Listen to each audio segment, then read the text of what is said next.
Home is the place or the person or the thing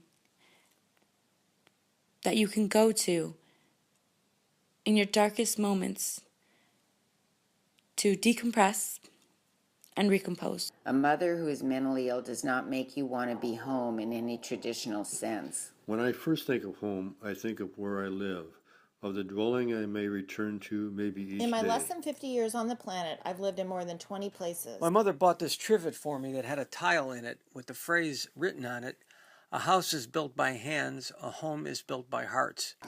And home is the place where I live.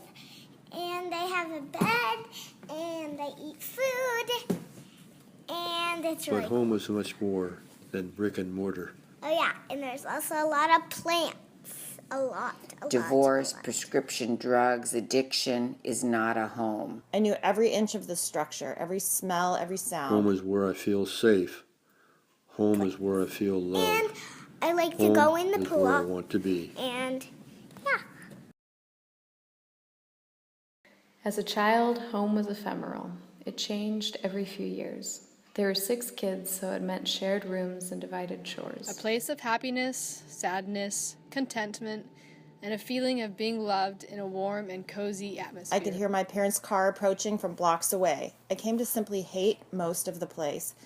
Home, a place of family togetherness. I say our house because no matter who's living there or how many times it's been bought and sold, to me it will always be ours.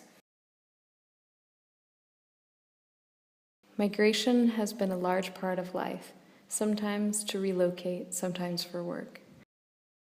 I read about home in books and longed for it. Home was never home. I moved away, and even then home was never home. When we left our house, I was no longer a child, and life began its rug-pulling act. Home is how I feel. Home is where I feel warmth. Home is where I feel at ease and comfortable. I yearned for it. The tile is cracked and glued and missing some pieces, but to this day my mom's message is still with me. I can't separate out whether it was the house itself that was so special or that it embodies the sweetest times of my life, because both are true. We are collectors of memories held for safekeeping and sharing. Where or how we live doesn't matter. The smells and food associated with home don't matter. Nothing really matters. Fresh flowers, home-cooked meals, and lots of friends. That's now my definition of home. We remake ourselves over and over. We change schools, change jobs, break up, move. Friends come and go, more so than ever. And I have 1 brother and 2 sisters, and I have a mom and dad. And my brother can sometimes be mean, because he's 14, and you know how teenagers can be really mean.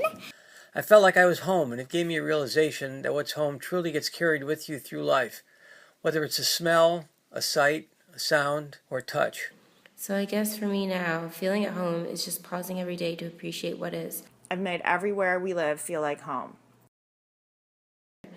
With each change, we scramble to regain some sense of solid ground and learn to let go and marvel in the moment.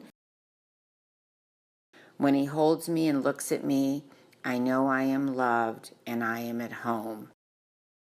I guess ultimately what the best part of a home is the village around it that embraces you. The wide world, this precious blue ball, hold it delicately and love it fiercely. It is home. How lovely and safe to be home.